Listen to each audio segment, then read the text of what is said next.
अग्निपथ योजना यानी अग्निपथ स्कीम जब से भारत में लागू हुआ है, केंद्र सरकार ने जैसे इसको लागू किया है, भारतीय युवाओं में आक्रोश भड़का हुआ है। जगह जगह पर रेलवे ट्रैकों को फूका जा रहा है, रेलवे स्टेशनों की दुकानों पर लूटे जा रहे हैं, यहाँ तक कि पुलिसों पर पथराव भी किया जा रहा है और ये काफ़ी अशांति का माहौल पूरे भारत में लागू हो चुका है। दोस्तों, क्या है अग्निपथ स्कीम और इसमें कौन बनेगा अग्निवीर? अग्निवीर जो शब्द है ना, ये काफ़ी पॉपुलर हो चुका है और ये क्या है, क्या इसके कारण युवा क्यों भड़के हुए हैं, इन सभी बिंदुओं पर हम लोग यहाँ चर्चा करने वाले हैं। दोस्तों, इस वीडियो में हम लोग बात करेंगे कि अग्निपथ जो सिस्टम है, इसके पहले चरण में कितनी भर्तियां ली जाएंगी, कितनी होगी अग्निवीरों की सैलरी, कितनी मिलेगी पेंशन। मैं बता दूं कि अग्निवीर होंगे कौन, यानी ये जो अग्निपथ सिस्टम है, ये अग्निपथ स्कीम जो लाया गया है, इसके तहत जिसको भी आर्मी में बहाली दिया जाएगा, जिसकी बहाली होगी उसको अग्निवीर कहा जाएगा।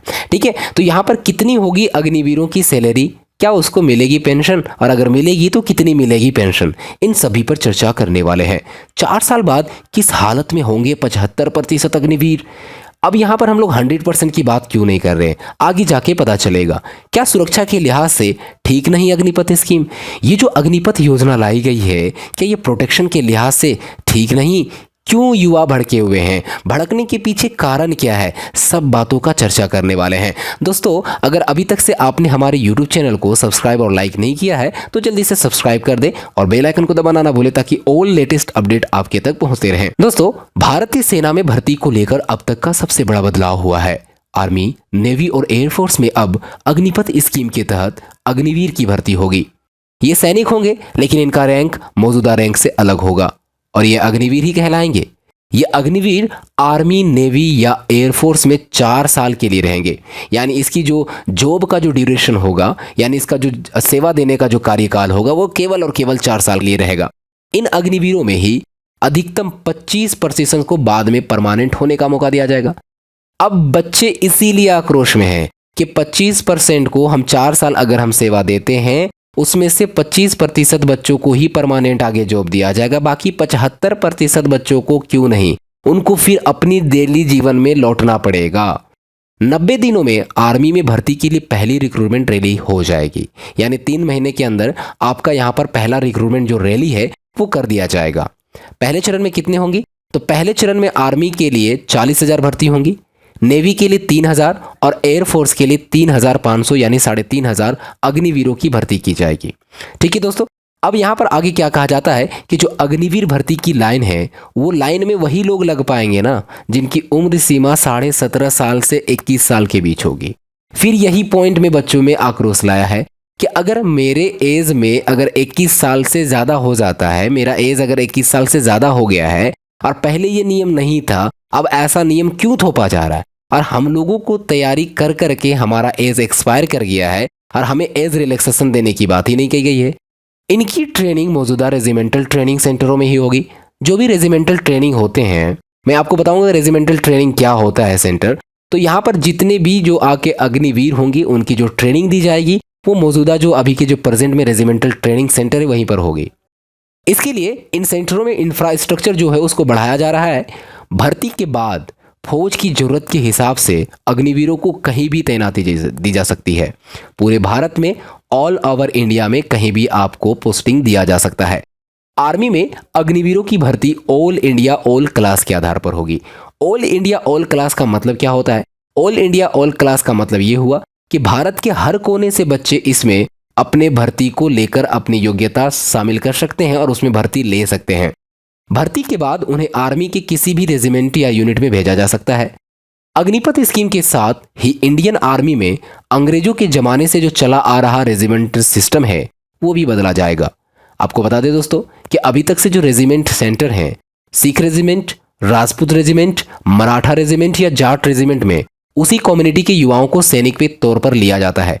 जैसे कि अगर आपका मराठा रेजिमेंट है तो वहाँ पर मराठाई कास्ट के लोगों को उसके सैनिक के रूप में लिया जाता है।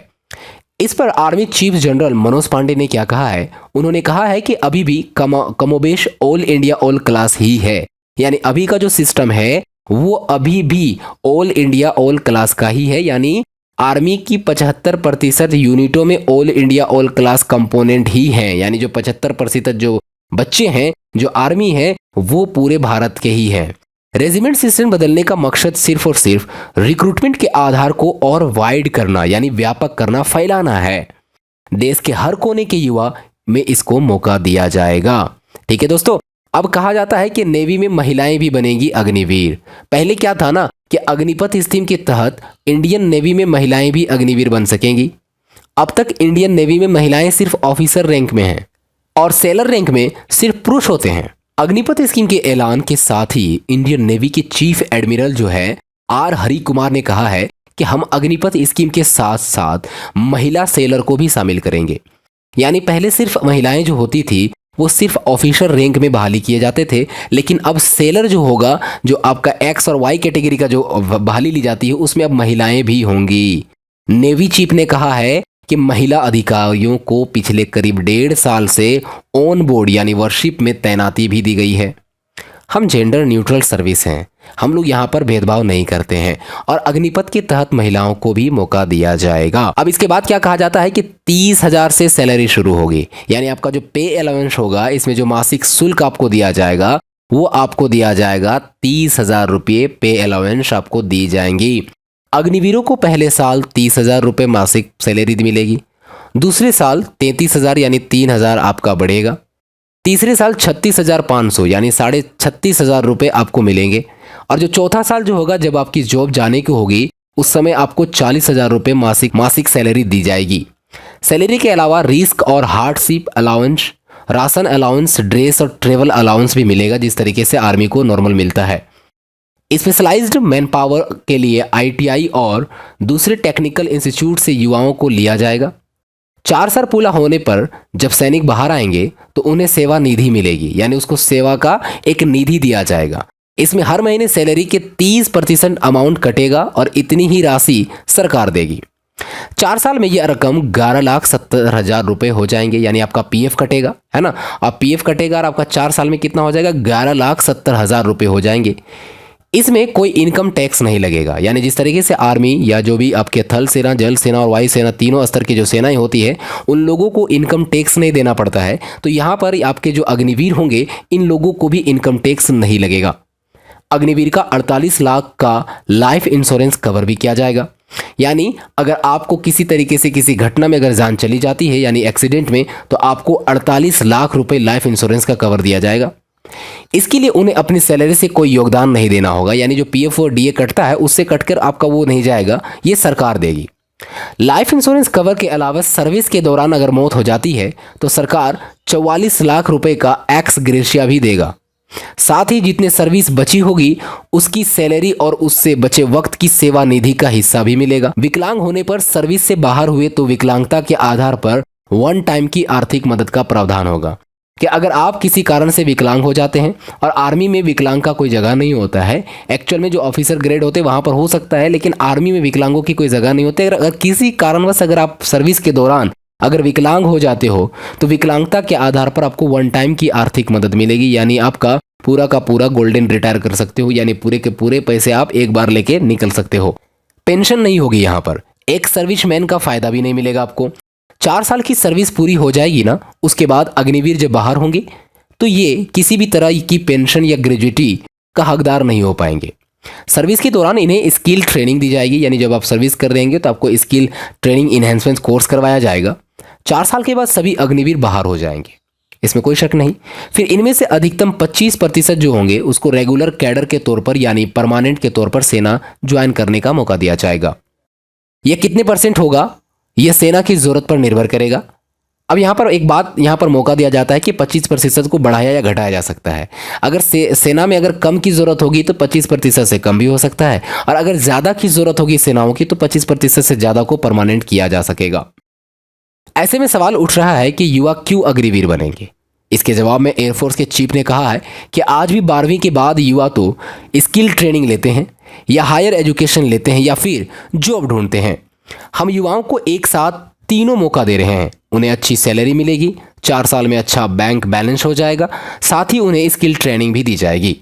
नेशनल एजुकेशन पॉलिसी के तहत उन्हें जो भी फॉर्मल ट्रेनिंग दी जाएगी उस क्रेडिट पॉइंट उन्हें मिलेगा उनसे, वे 4 साल बाद हायर एजुकेशन ले सकते हैं। यानी आप, और यहाँ पर कहते हैं कि सरकार ने ये कहा है कि जो आपका वायुसेना के जो चीफ है उन्होंने कहा है कि यहाँ पर आपको स्किल एजुकेशन है ना दिया जाएगा। यहाँ पर आपका नेशनल एजुकेशन पॉलिसी के तहत उनको फॉर्मल ट्रेनिंग दी जाएगी, ठीक है, और इसका का पूरा क्रेडिट आपको ही पॉइंट मिलेगा। उसे वे 4 साल बाद हायर एजुकेशन ले सकेंगे। आप 12 के बाद आप अग्निवीर बन जाइए, आप 4 साल लीजिए, 4 साल के बाद फिर आप अब हायर एजुकेशन ले लीजिए। वे 4 साल सेना में रहकर ज़्यादा आत्मविश्वास के साथ बाहर जाएंगे।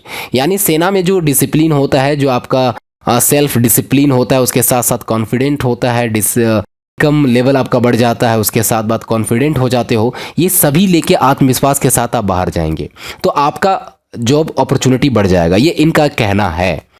अब आपको बता दें कि सरकार ने कहा है कि जो गेम चेंजर, उस पर उठ रहा है सवाल। अग्निपथ स्कीम को सरकार ने गेम चेंजर बताया है। रक्षा मंत्री राजनाथ सिंह के साथ आर्मी, नेवी और एयरफोर्स के चीफ ने कहा है कि इससे सेना भविष्य की चुनौतियों से बाहर ढंग से निपट सकेंगी। आर्मी में अभी सैनिकों की औसत उम्र 32 साल है। अग्निवीरों के आने के बाद 6 से 7 साल में औसत उम्र 26 साल की हो जाएगी और आर्मी ज़्यादा यंग और फिट होंगी। युवा हर दिन बदलती तकनीक को जल्दी सीखेंगे।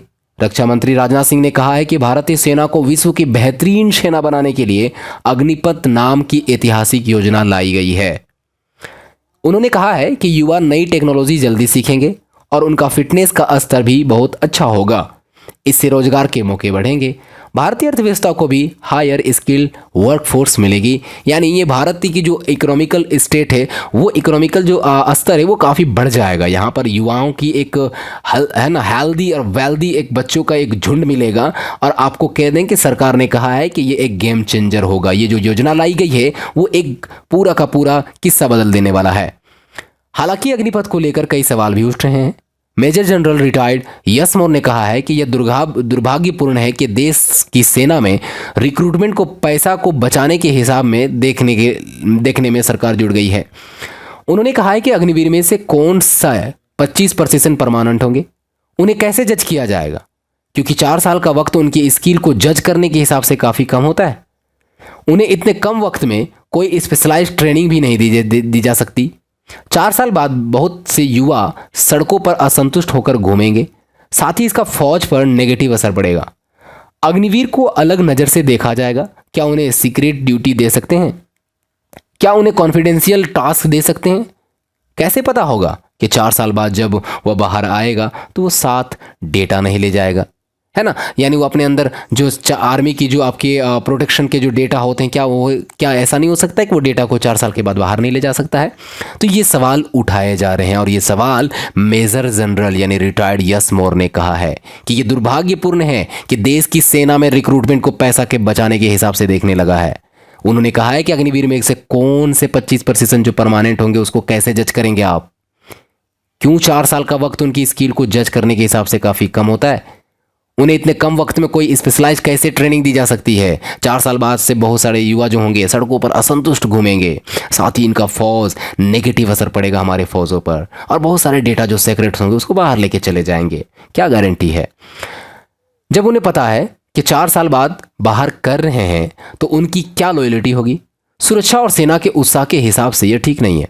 उन्होंने कहा कि आर्मी की जो armed mechanized infantry, signal, air defence जो है उसकी स्पेशलाइज्ड यूनिट में क्या करेंगे, क्योंकि किसी भी तरह के स्पेशलाइजेशन में 7 से 8 साल लगते हैं। उन्होंने कहा कि सबसे बड़ा सवाल यह है कि जो युवा 2 साल से इंतजार कर रहे थे, जो युवा मेडिकल और फिजिकल टेस्ट पार कर परीक्षा का इंतजार कर रहे थे, उन्हें साथ यह बिल्कुल ठीक नहीं हुआ है। उनके साथ एकदम ये अत्याचार हुआ है। ये क्या करेंगे? Major general retired Birendra Dhanoa ने ट्वीट किया है कि नई स्कीम में सर्विस पीरियड कम से कम 7 साल होना चाहिए और उनमें से कम 50% को परमानेंट किया जाना चाहिए। ये कह रहे हैं कौन ट्वीट करते हैं? ये major general retired Birendra Dhanoa का ट्वीट किया हुआ है कि जो नई स्कीम जो लाई गई है, जो आपका ये अग्निपथ स्कीम है, इसमें जो सर्विस पीरियड जो होना चाहिए, यानी आपका जो सर्विस का कार्यकाल होना चाहिए, कम से कम यहाँ पर 4 साल की जगह पर 7 साल होना चाहिए और उनमें से 25 को परमानेंट नहीं 50% को परमानेंट करना चाहिए। ये कह रहे हैं। क्या खर्च कम करना है मकसद? अब ये जो सवाल उठ रहे हैं, अब सरकार पे जो लांछन लग रही है कि यहाँ पर ये सरकार खर्चे को कम करने के मकसद से ये स्कीम को लाई है। डिफेंस बजट का एक बड़ा हिस्सा पेंशन में खर्च हो जाता है, यानी डिफेंस का एक जो बजट का एक बहुत बड़ा हिस्सा है वो पेंशन में खर्च हो जाता है।